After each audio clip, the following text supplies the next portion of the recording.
प्यारे विद्यार्थियों, आज हम पढ़ने वाले हैं क्लास 10 की इंग्लिश की बुक फर्स्ट फ्लाइट का second chapter, Nelson Mandela long walk to freedom, आजादी तक की लंबी यात्रा।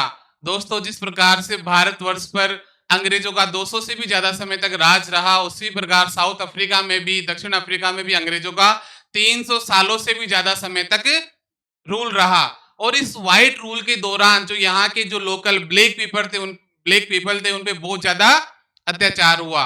और 300 सालों के इस व्हाइट रूल के अत्याचार के बाद आखिरकार 1994 में 1994 में यहाँ पर पहली बार लोकतांत्रिक चुनाव होते हैं, डेमोक्रेटिक इलेक्शंस होते हैं, जिसमें जो नेल्सन मंडेला की पार्टी है, पार्टी का नाम है अफ्रीकन नेशनल कांग्रेस, उसको 400 में से 252 सीटें मिलती है। और जो नेल्सन मंडेला है वो 10 मई 1994 को अफ्रीका के पहले ब्लैक प्रेसिडेंट बनते हैं और शपथ लेते हैं। तो दोस्तों, शुरुआत करते हैं इस चैप्टर की। Nelson Mandela long walk to freedom, आजादी तक की लंबी यात्रा। तो देखो दोस्तों, अब इस चैप्टर की हम समरी पढ़ने वाले हैं। तो शुरुआत कहां से होती है? The policy of apartheid. अब ये अपार्टाइड का मतलब क्या होता है? जब रंग के आधार पर भेदभाव किया जाता है, उस रंग भेद की नीति को क्या जाता है? द पॉलिसी ऑफ अपार्टाइड, है ना। तो दक्षिण अफ्रीका में जो व्हाइट पीपल थे, जो गोरे लोग थे, उनके द्वारा स्थानीय जो साउथ अफ्रीका के जो काले लोग थे उनके साथ भेदभाव किया जाता था, ना। इसी भेदभाव को कहा जाता है द पॉलिसी ऑफ अपार्टाइड, रंग भेद नीति। In South Africa there was an unfair system called apartheid where people were treated badly just because of their skin colour. कि जो साउथ अफ्रीका है वहां पर एक अनफेयर सिस्टम, एक अन्याय वाला सिस्टम चला करता था, जिसे कहा जाता था पॉलिसी ऑफ अपार्टाइड। और उस पॉलिसी के अनुसार लोगों को कैसा व्यवहार किया जाता था? लोगों के साथ में बैडली, बुरा। इस वजह से, केवल उनके स्किन के कलर की वजह से, केवल उनके रंग की वजह से। Nelson Mandela spent 30 years in jail fighting against this unfair system. और जो अन्याय वाला ये जो सिस्टम था, इसके खिलाफ नेल्सन मंडेला ने 30 साल तक लड़ाई लड़ी। इन 1994 में south Africa held it's first fair election. पहली बार यहाँ पे सही तरीके से चुनाव हुए और जो मंडेला है अफ्रीका के क्या बने? साउथ अफ्रीका के पहले फर्स्ट ब्लैक प्रेसिडेंट बने। आगे देखते हैं दोस्तों। The day Mandela became president. अब देखो, वो दिन था 10 मई 1994 का, जिस दिन नेल्सन मंडेला ने क्या ली? राष्ट्रपति की शपथ ली।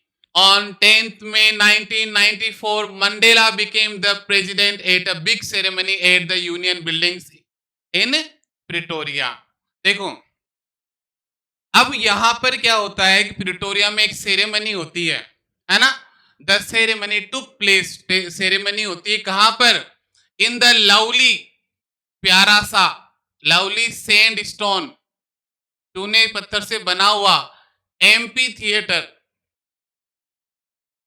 एमपी थिएटर समझते हो दोस्तों आप? कि एक पहले क्या, पुराने जमाने में एक गोल सी बिल्डिंग हुआ करती थी जिसमें खुली छत हुआ करती थी, और उसमें बीच में किसी प्रकार के, चाहे फाइटिंग कह दो या किसी प्रकार के खेल कह दो, करतब वो हुआ करते थे। तो इस गोल भूमि को, बिना छत वाली जो ये बिल्डिंग होती थी, इसको कहा जाता है एमपी थिएटर। तो इसी जो लवली, ये जो एमपी थिएटर है, सैंडस्टोन से बना हुआ, चूने पत्थर से बना हुआ, उसी में ये प्रोग्राम हुआ। कौन सा प्रोग्राम? नेल्सन मंडेला के राष्ट्रपति पद पर शपथ लेने का। और ये किसके द्वारा बनाया गया था? By the union buildings. ये जो इन प्रिटोरिया, है ना, जो प्रिटोरिया में जो यूनियन बिल्डिंग्स है उसके द्वारा इस एमपी थिएटर को बनाया गया था। It was a special day, ये एक बहुत विशेष दिन था। And leaders from over 140 countries came to see it. और लगभग 140 से भी ज्यादा देशों से लोग इस उत्सव में शामिल होने के लिए, इसे देखने के लिए कि नेल्सन मंडेला जो है आज राष्ट्रपति बन रहे हैं, उसमें शामिल होने के लिए आए थे। People of all colours, black, white and mix, were happy and celebrated together. यहाँ पर सब कलर के जो लोग थे, चाहे वो ब्लैक हो, व्हाइट हो, मिक्स हो, वो सब यहाँ पर आज उपस्थित है। ऐसा लग रहा था it was the site of rainbow. कैसा लग रहा था? Site of rainbow.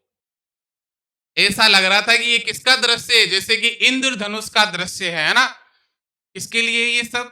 क्योंकि सब अलग अलग कलर पहने हुए हैं, अलग अलग देशों के झंडे वहां पर लगे हुए हैं, तो ऐसा लग रहा था ये दृश्य कैसा था, ये स्थान कैसा लग रहा था, जैसे कि यहाँ पर क्या हो, इंद्रधनुष आ गया हो ना। अब इंद्रधनुष कैसे? क्योंकि लोगों ने कपड़े पहने हुए थे ब्लैक व्हाइट और अलग अलग कलर के, है ना। और किस लिए आए थे ये सब लोग? For the installation. किसके लिए?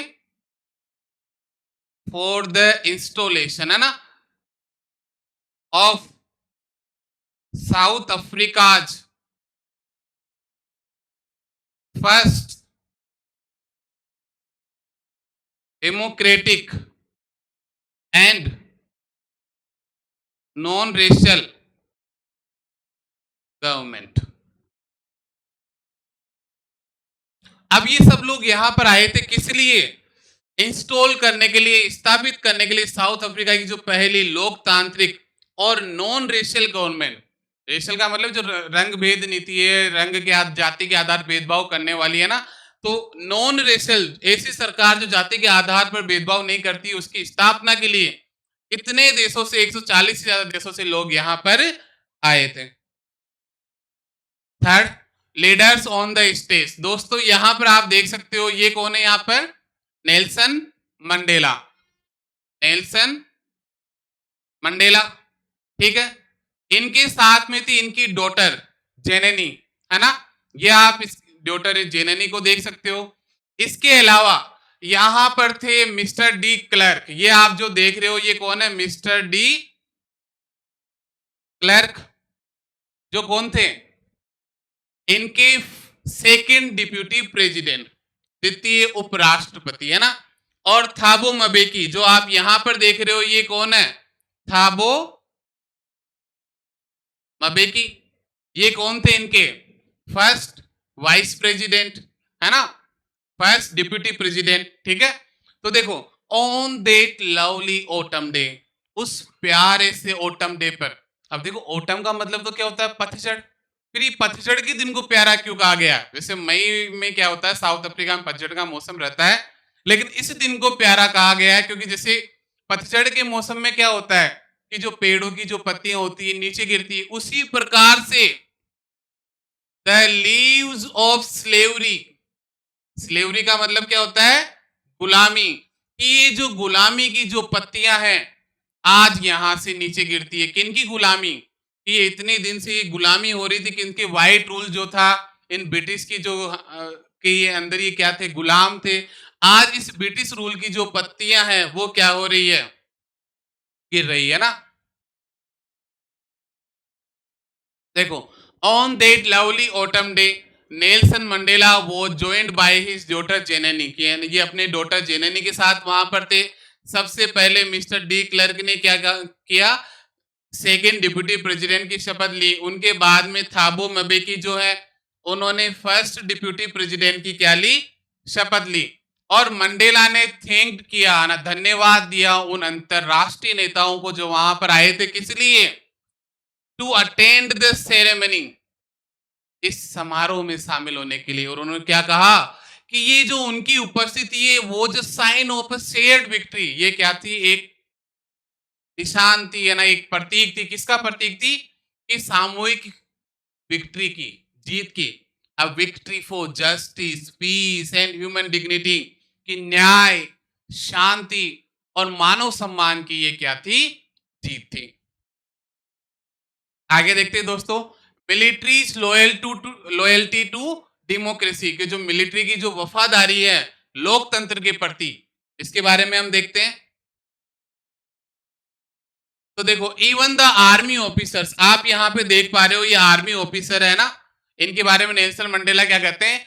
Even the army officer who once saw Mandela as a criminal, कि ये आर्मी ऑफिसर्स जो मंडेला को कभी अपराधी समझा करते थे, इन्हें जेल में डाला करते थे, है ना, नाउ शोड हिम रिस्पेक्ट, आज इन्होंने भी इसके क्या किया? नेल्सन मंडेला को सैल्यूट किया, अपना रिस्पेक्ट दिखाया, है ना। Mandela called it a big change in the countries history, और मंडेला कहते हैं कि देश के इतिहास में ये एक बहुत बड़ा परिवर्तन है। स्पेक्टेकुलर एयर शो, एक शानदार मन को मोहने वाला सरप्राइज कर देने वाला। फिर क्या हुआ, एयर शो हुआ। ये आप देख पा रहे हो कि यहाँ पे क्या हो रहा है, एयर शो हो रहा है ना। Jets, helicopters and troop carriers. Troop carriers क्या होते हैं, जो सेना को ले जाने वाले, जो सैनिकों को ले जाने वाले जो हवाई जहाज होते हैं, या ठीक है ना हेलीकॉप्टर्स होते हैं, सॉरी है ना, वो क्या कहलाते हैं, ट्रूप कैरियर्स कहलाते हैं ना। तो जेट, हेलीकॉप्टर और ट्रूप कैरियर्स ने क्या किया, showed the military support for the new democracy. इन्होंने भी हवाई प्रदर्शन करके इस लोकतंत्र के प्रति अपनी श्रद्धा दिखाई है ना। Impala jets painted the sky. और जो इम्पाला जो जेट विमान है, इम्पाला कंपनी के जेट विमान है, इन्होंने क्या किया, इस आसमान को क्या कर दिया, पेंट कर दिया, किससे, the colours of the new south African flag. जो साउथ अफ्रीकन जो फ्लैग है, ये आप कलर देख पा रहे हो इसमें, साउथ अफ्रीकन फ्लैग में ना, इन सारे कलर से इन्होंने आज क्या कर दिया, आसमान को रंग दिया। ये होती है दोस्तों लोकतंत्र की पावर, लोकतंत्र की शक्ति। कि जो लोग कुछ समय पहले इन्हें जेल में डाला करते थे, आज वो इनको क्या कर रहे हैं, सैल्यूट कर रहे हैं। हो सकता है इनके जो मेडल है पहले, है ना, जो मेडल इन्होंने पहने हुए, हो सकता है ये उस जमाने के, जब जिस समय पर अंग्रेजों का रूल था उनके समय के दिए हुए हैं। लेकिन आज आज इन्हें अपनी स्वामी भक्ति की इनके प्रति, इनकी इस लोकतांत्रिक देश के प्रति, डेमोक्रेटिक गवर्नमेंट के प्रति। टू नेशनल एंथम संग टुगेदर। आज दो राष्ट्रगान एक साथ गाए गए। भाई इस देश में क्या है, दो राष्ट्रगान है। एक तो ब्लैक पीपल का है ना, क्या नाम है उस राष्ट्रगान का, नकोसी सिकेलेल आई अफ्रीका, नकोसी सिकेलेल आई अफ्रीका, है ना। और दूसरा है व्हाइट पीपल का, डाई स्टेम, ठीक है। तो देखो, ऑन दैट डे, उस दिन, कौन से दिन, 10 मई 1994 के दिन, टू नेशन सॉन्ग्स, दो राष्ट्रीय गीत पर प्लेड, वो गाए गए, चलाए गए। The black south African Seng, है ना। ये आप देख सकते हो, यहाँ पे सारे लोग, चाहे उनमें व्हाइट पीपल है चाहे ब्लैक पीपल, वो सब मिलकर आज अपने नेशन एंथम को क्या कर रहे हैं, गा रहे हैं। इवन तो the black south African Seng, जो काले जो दक्षिण अफ्रीकन थे, उन्होंने क्या किया, कौन सा राष्ट्रगीत गाया, नकोसी सिकेले लाई अफ्रीका। और the white African sang Die Stem, सबने मिलकर ये दोनों राष्ट्रगान गाए। Which was the old anthem, जो पुराना राष्ट्रगान था वो कौन सा था, डाई स्टेम। लेकिन आज दोनों तरह के राष्ट्रगान इनके द्वारा गाए गए। इवन तो यद्यपि many people did not know, कई लोग नहीं जानते थे, the words of the other group song, कि जो दूसरे जो पीपल है, चाहे जो वो गोरे लोग है, वो काले लोगों की राष्ट्रगान का मतलब नहीं जानते थे ज्यादा, है ना। और जो काले लोग हैं वो भी व्हाइट पीपल के राष्ट्रगान का ज्यादा मतलब नहीं जानते थे। फिर भी उन्होंने आज इस राष्ट्रगान को गाया विद रिस्पेक्ट, किसके साथ, आदर के साथ। इट शोड, इसने दिखाया unity and a new start for south Africa. आज उन्होंने जो आजादी बताई, जो एकता बताई, किसके लिए, एक नई साउथ अफ्रीका की एक नई शुरुआत के लिए। ये भावना इन सब के अंदर दिखी। देख सकते हैं आप कैसे सब मिलकर अपना राष्ट्रगान नकोसी सिकेले लाई अफ्रीका और डाई स्टेम गा रहे हैं। आगे देखते हैं दोस्तों, रिमेम्बरिंग द पास्ट स्ट्रगल्स। अब आप क्या समझते हो, ये आजादी ऐसे ही मिल गई? जाने कितनों लोगों ने अपना खून बहाया होगा, अपना पूरा जीवन अर्पण किया होगा, तब जाकर ये आजादी मिली है। रिमेम्बरिंग द पास्ट स्ट्रगल्स, पुराने समय के संघर्षों को याद करते हुए मंडेला याद करते हैं that many brave people who suffered, कि कई बहादुर लोग जिन्होंने क्या किया, सफर किया, पीड़ित हुए, परेशान हुए, वर सेंट टू जेल, वो कहां पर भेजे गए, जेल में भेजे गए। और डाइड फाइटिंग अगेंस्ट अपार्टाइड, और जो ये रंग भेद नीति थी, जो रंग के आधार पर भेदभाव करती थी, उसका उन्होंने विरोध किया। उस विरोध करते करते, लड़ाई करते करते वो लोग क्या हो गए, शहीद हो गए। He said, उसने कहा, he was only one, वह तो केवल क्या था, एक व्यक्ति था उन सब में, है ना, among one many who work for freedom, कि वो कहता है कि इतने सारे जो लोग थे उसमें वो तो अकेला है, वो एक है, उसके अकेले से थोड़ी आजादी मिली। इतने सारे लोगों ने जब अपने जीवन का प्राण दिया, बलिदान दिया, तब जाकर ये आजादी हमें मिली है। ही फेल्ट सेड, उसे दुख हुआ that many of them could not live to see this day, उसे दुख होता है कि इनमें से कई सारे लोग, बहुत सारे लोग इस दिन तक जिंदा नहीं रहे जिस दिन तक उन्हें क्या मिली, वास्तविक आजादी मिली। ये याद करते हैं ओलिवर टेम्बू को, वोल्टर सिसुलू को, Chief Luthuli, Yusuf Dadoo, Bram Fischer and Robert Sobukwe. इन सब को वो आज के इस दिन पर क्या करते हैं, याद करते हैं।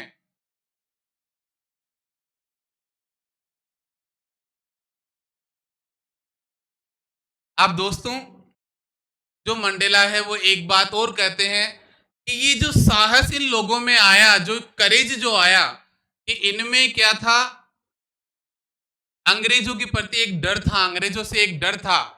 तो ये कहते हैं courage is not the absence of fear. ये कहते हैं कि बहादुरी का मतलब ये नहीं है कि आपको क्या नहीं लगता, डर नहीं लगता, है ना। The brave man is not he who does not feel afraid. बहादुर आदमी वो नहीं है, बहादुर व्यक्ति वो नहीं है जो डरता नहीं है, but he who conquers that fear. बल्कि कौन है, जो उस डर पर क्या पा लेता है, विजय पा लेता है। कॉन्कर का मतलब क्या होता है, विजय पा लेना, जीत पा लेना। बहुत इंपॉर्टेंट क्वेश्चन है दोस्तों ये। वोट रियल फ्रीडम मीन्स, अब वास्तविक आजादी होती क्या है, ये वास्तविक आजादी।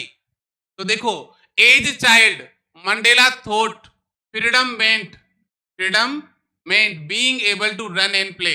जब वो छोटे बच्चे थे तब उन्हें क्या लगता था, अरे यार जहां चाहे अपन वहां खेल ले, अपने झोपड़ी के आसपास में खेल ले, या फिर आसमान जब रात के समय पर खुले तारों के नीचे क्या करना, भुट्टे सेकना, या कोई बेल है तो बेल के ऊपर क्या करना, सवारी करना, या गांव में जो तालाब है, नदी बहती है, उसके उसमें क्या करना, तैरना। इस तरह की आजादी इनको बचपन में मिला करती थी, है ना। लेकिन बाद में ही लर्न, जब वो बड़े हुए तब उन्होंने सीखा, ही लर्न, क्या सीखा उन्होंने, that real freedom means the right to live with respect, to work, to have a family and to speak freely. कि असली आजादी का मतलब क्या होता है, असली आजादी होती है the right to live with respect, कि सम्मान के साथ जीने का अधिकार, काम करने का अधिकार, अपने परिवार के साथ रहने का अधिकार, और टू स्पीक फ्रीली, और जो भी आप बोलना चाहते हो उस बोलने की आजादी का अधिकार। ही बिलीव्ड, उसे विश्वास था, वो ये मानते थे, freedom must be for everyone, कि जो आजादी वो सबके लिए होनी चाहिए, नॉट जस्ट फॉर सम, केवल कुछ लोगों के लिए नहीं, है ना, कि जो आजादी वो सबके लिए होनी चाहिए। हिज पर्सनल सेक्रीफाइसेज, उनकी व्यक्तिगत बलिदान, उनको भी तो बहुत सारे बलिदान देने पड़े अपने देश की अपने देश को आजादी दिलाने के लिए। Mandela said every person has two duties in his life. Mandela कहता है कि हर व्यक्ति के जीवन में क्या होते हैं, दो उत्तरदायित्व होते हैं, ठीक है। एक तो होता है किसके प्रति, अपनी फैमिली के प्रति। किसके प्रति होता है एक तो उत्तरदायित्व, ऑब्लाइजेशन या ड्यूटीज अपने परिवार के प्रति, और दूसरा उत्तरदायी होता है अपने लोगों के प्रति। अब आप चाहे इसको पीपल कह दो, चाहे कम्युनिटी कह दो, है ना, चाहे कंट्री कह दो, ठीक है।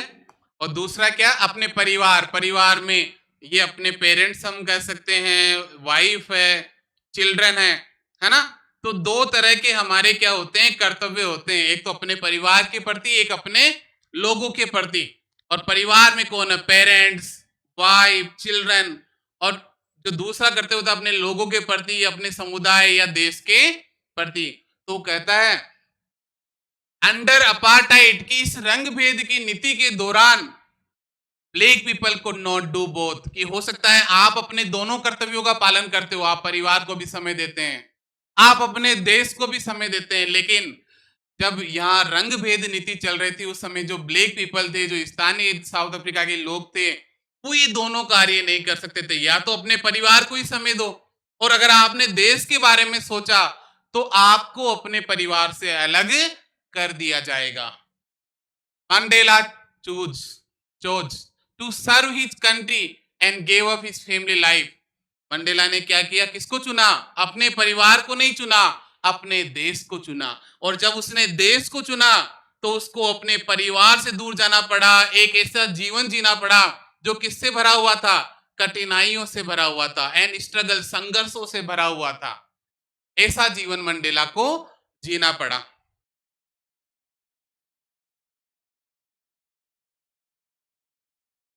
अब इसमें एक बात और कहना चाहता हूं मैं आपको, है ना, कि ऐसा जीवन उनको जीना पड़ा। अब जब मंडेला कहते हैं कि इस आजादी की लड़ाई के दौरान, इस संघर्ष के दौरान मैं खुद एक वकील होते हुए, जो नेल्सन मंडेला थे वो क्या थे? एक वकील थे, है ना। तो वकील होते हुए, वकील किसका पालन करता है? कानून का पालन करता है। तो लॉ अबाइडिंग अटॉर्नी, की कानून का पालन करने वाले वकील को किस में बदल दिया गया? एक क्रिमिनल में बदल दिया गया, है ना। एक फैमिली लविंग, जो फैमिली को प्यार करने वाला जो व्यक्ति है, उसको अपने परिवार से दूर रहना पड़ा। उसको एक सन्यासी, मंक की भांति, एक सन्यासी के भांति अपना जीवन क्या करना पड़ा? बिताना पड़ा। Love is natural, hate is land. वो कहता है कि जो प्यार है वो तो इंसान में नेचुरली आता है। जो प्यार है, प्रेम है, लव है, that comes naturally to human heart, है ना, कि हमारे मानव हृदय में वो ऑटोमेटिक आता है, नेचुरली आता है। हेट इज लैंड, है ना।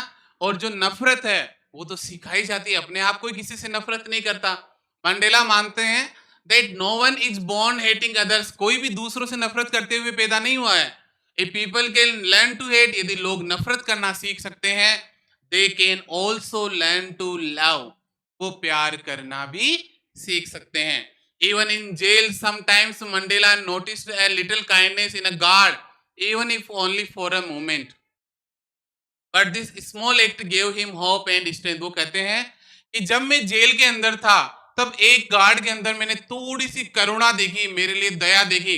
लेकिन वो जो थोड़ी सी दया भी थे ना, वो भी मुझे एक उम्मीद और एक ताकत देने का उसने काम किया ना। कि इतने संघर्षों के बावजूद भी जब वो देखते हैं कि जब इन लोगों में थोड़ी सी भी करुणा आ रही है, तो मुझे तो अपने जो लक्ष्य है उस पर क्या करना है? टिके रहना है। तो वो जो छोटा सा कार्य था, उस गार्ड के आंखों में जो थोड़ी सी दयालुता थी, उसने नेल्सन मंडेला को क्या दी? होप दी, उम्मीद थी, है ना। ये आप दृश्य देख सकते हो कि जब नेल्सन मंडेला कहां पर थे? जेल में थे। फ्रीडम फॉर एवरीवन, ये जो आजादी है किसके लिए है? हर व्यक्ति के लिए है। मंडेला बिलीव्ड, मंडेला ये मानते हैं that both the people who were treated badly, कि दोनों ही प्रकार के लोग, कौन? जिनके साथ बुरा व्यवहार होता है, जिन्हें कहते हैं अप्रेस्ड, है ना, और उनके साथ बुरा व्यवहार करने वाले अप्रेशर, अत्याचारी, है ना। एक तो अत्याचार सहने वाले अप्रेस्ड, और अत्याचार करने वाले oppressor, needed to be free. इन दोनों को ही आजाद करने की क्या है? जरूरत है। If one person is not free, even one person is not free, यदि एक इंसान भी क्या नहीं है? फ्री नहीं है, then no one is truly free, तब वास्तव में कोई भी क्या नहीं है? आजाद नहीं है। ये कहते हैं कि अगर मेरे देश के किसी एक भी इंसान पर अगर क्या है? बेड़ियां लगी हुई है, even the chains on any one single person of my, on the people of my country, तो इसका मतलब है वो जंजीरें कहाँ बंदी है? मेरे हाथों में भी बंदी है। और अगर मेरे हाथों में भी जंजीरें बंदी, इसका मतलब भी कोई भी व्यक्ति क्या नहीं है? स्वतंत्र नहीं है। जब तक एक भी व्यक्ति क्या नहीं है? फ्री नहीं है, तब तक हम क्या है? कोई भी वास्तव में सच्चे तौर पर फ्री नहीं है। A happy country is one, अरे एक जो खुशहाल देश है वो तो वो है where all people are treated equally, जहां पर सभी लोगों के साथ बराबर या समानता का व्यवहार किया जाता है। किसी भी प्रकार का जाति, रंग आदि के आधार पर उनके साथ क्या नहीं होता? भेदभाव नहीं होता। तो यहाँ पर अपने इस भाषण के दौरान जो नेल्सन मंडेला है, उसने अपने उन दिनों के, उन संघर्ष के दिनों को याद किया जब उन्हें वो सारी यातनाएं सहनी पड़ी, लंबे समय तक जेल में रहना पड़ा। और आज वो दिन आ गया जब दक्षिण अफ्रीका को पहली बार वास्तव में क्या मिली? आजादी मिली। उम्मीद करता हूं दोस्तों आज आपको ये चैप्टर अच्छे से समझ में आया होगा, और अगले वीडियो में हम इसके क्वेश्चन आंसर्स करने वाले हैं।